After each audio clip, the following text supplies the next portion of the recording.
Salut, c'est Aurélie. Du sentiment de devoir faire carrière dans une boîte poussiéreuse, j'ai été explorer de nouveaux cieux. Envie de faire pareil? Alors suis-moi, je t'emmène découvrir le portrait d'Elodie Mazza, médium guérisseuse et ancienne ambulancière.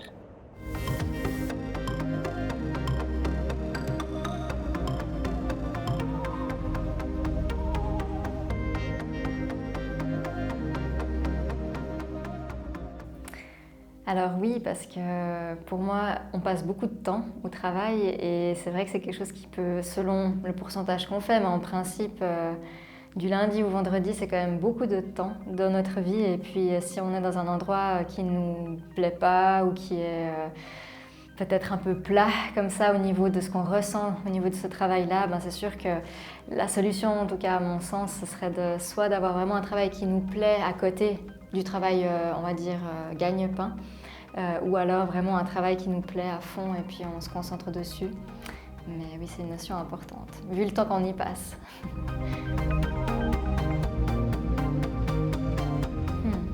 Je pense que ça passe partout.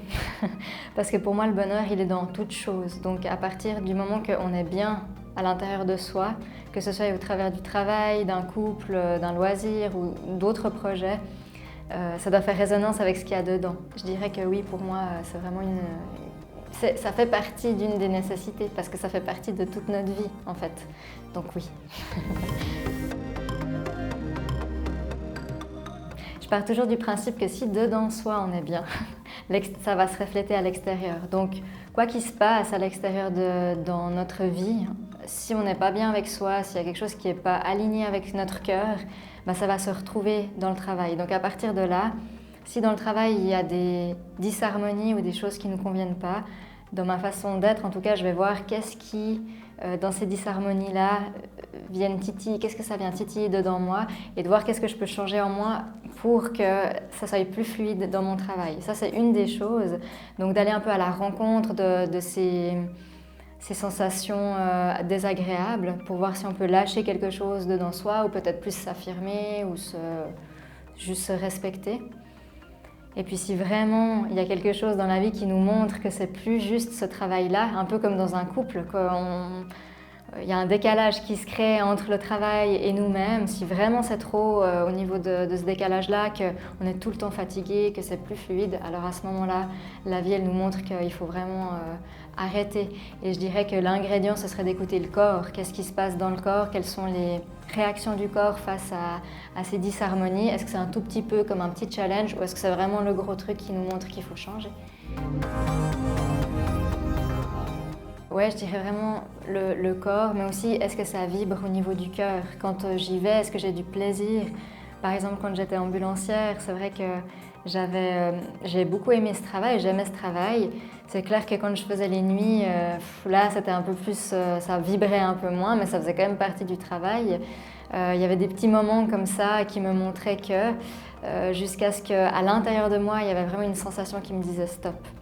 Maintenant, par rapport, par exemple, à quand je fais des séances de médiumnité, que ce soit des guérisons, des contacts ou ce que j'appelle des conversations avec le guide, quand je fais ces séances privées avec la personne en face de moi, j'essaye vraiment de sentir, est-ce que, là aujourd'hui c'est plus un souci, mais est-ce que c'est juste le nombre de personnes que je prends? Est-ce que je me respecte dans ce que je donne, entre guillemets, ce que je reçois, ou en tout cas, ouais, voilà, est-ce qu'il y a le respect de moi avec moi-même en fait? Et si ce respect il est là, ben, le reste ça suit. En fait, comme avec tout, je reviens toujours à ça, mais si je suis bien avec moi-même, ben, j'entretiens des relations, que ce soit avec le travail, relationnel, familial, etc. De la même façon, c'est-à-dire avec beaucoup de joie aujourd'hui, parce que j'aime ce que je fais, parce que je suis aussi indépendante, et puis ça c'était quelque chose qui était important pour moi. J'aime bien gérer moi les choses, j'aime bien être ma propre chef, m'organiser comme je veux, et ça crée beaucoup de joie. Donc en fait, oui, je suis vraiment joyeuse de travailler. Et puis quand il y a des petites phases, ça m'arrive des fois où je me dis, ça m'embête un peu.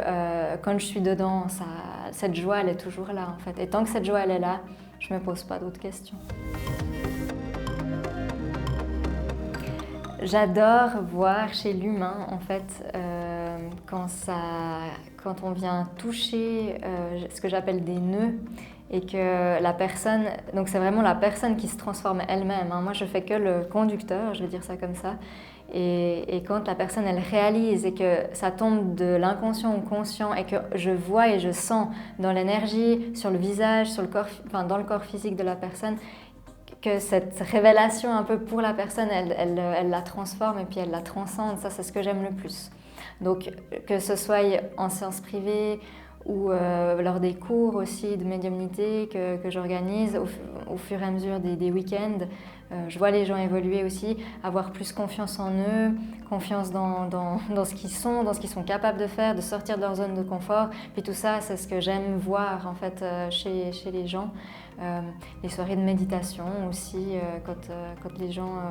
il y a des gens qui font ça, qui m'ont suivi depuis le début, donc qui font ça depuis 4 ans. Et l'évolution qu'ils font, c'est juste hallucinant. Puis ça, je crois que c'est ce que j'aime le plus voir, c'est-à-dire que les gens changent par eux-mêmes.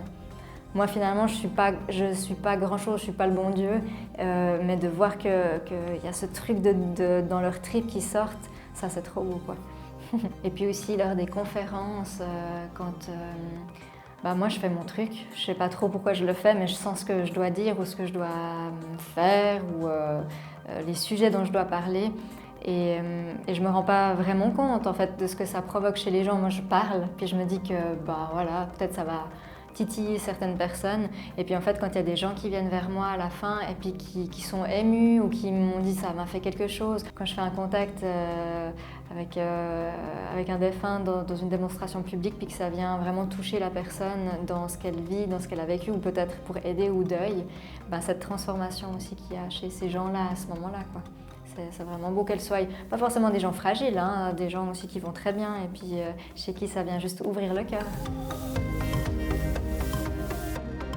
Au-delà du travail, ce que j'aime bien aussi, c'est mes activités personnelles pour le plaisir, où je fais des peintures intuitives avec des expositions.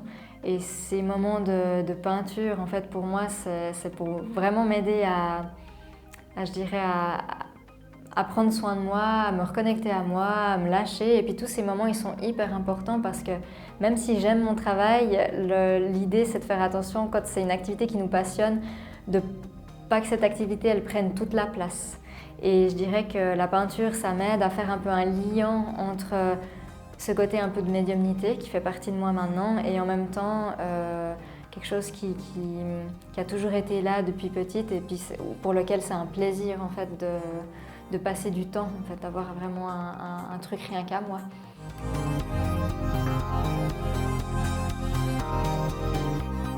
Alors ma reconversion, elle a été très, comment dire, très entière en fait, dans le sens où un jour je me suis levée. Donc ce que j'ai ressenti, c'est que le 1er janvier 2018, j'ai senti vraiment du jour au lendemain, je devais donner ma lettre, je devais arrêter ce travail-là. Donc ça a été tellement viscéral que j'ai eu le choix, bien sûr, mais c'est comme si j'avais pas eu le choix. Et du coup, j'ai fait cette lettre, je l'ai donnée à mon patron en disant voilà, j'arrête. Parce que ça faisait quelques temps déjà que je faisais un petit peu à côté de mon travail, mon activité de médium guérisseuse. Et puis c'est vrai que je ne savais pas que ça allait tomber comme ça, donc ça m'est tombé dessus. Et quand j'ai pris cette décision, je me suis sentie tellement plus légère, c'était vraiment hyper agréable. Donc je l'ai bien vécu. Maintenant, j'ai pris un gros risque parce que j'avais aucun sou de côté. Je suis vraiment partie, en fait j'ai suivi mon cœur, quoi, je ne peux pas dire autrement. Et ce truc-là, ça a été une grosse prise de risque et du coup je l'ai bien vécu, mais un petit peu quand même avec des tensions intérieures parce que j'avais aucun sou de côté. Ma famille, elle l'a aussi bien vécu. J'ai été presque plus soutenue dans la médiumnité que quand j'ai voulu faire ambulancière, où on m'a dit oui, mais t'es sûre, c'est un métier d'homme. On m'a un peu déstabilisée dans mon choix, alors que là, c'était ouais, c'est ok, vas-y, fonce. Alors que j'avais vraiment tout ce qu'il fallait pas, entre guillemets, pour commencer, quoi. De suivre à fond ce qui se passe dedans, de vraiment pas écouter l'extérieur, que si les gens vous comprennent pas, s'ils vous disent oui mais t'as pensé à ta retraite puis ça va être difficile ou tout ce qui est le côté financier qui fait peur, du moment qu'on a une idée et qu'on la fait germer un tout petit peu tous les jours, ça va vraiment donner quelque chose. Donc de la patience, de l'écoute intérieure et puis du courage. Ça, c'est les 3 choses que je dirais. Et aussi le fait de ne pas attendre tout de suite un résultat. Parce qu'on veut tout de suite réussir. En fait, il y a la peur d'échouer, puis on se met une telle pression que ce truc-là, il faut vraiment prendre du recul et puis juste se dire, je ne sais pas qu'est-ce que ça va donner au final, peut-être aujourd'hui où je n'ai pas le contrôle sur tout. Mais maintenant, je prends cette décision, je me concentre là-dessus, je mets toute mon énergie, c'est ce que j'ai fait. Et puis à un moment donné, ça va venir se former, forger quelque chose. Et c'est là où c'est juste beau et puis on n'a plus qu'à récolter les fruits quoi, de ce qu'on a semé.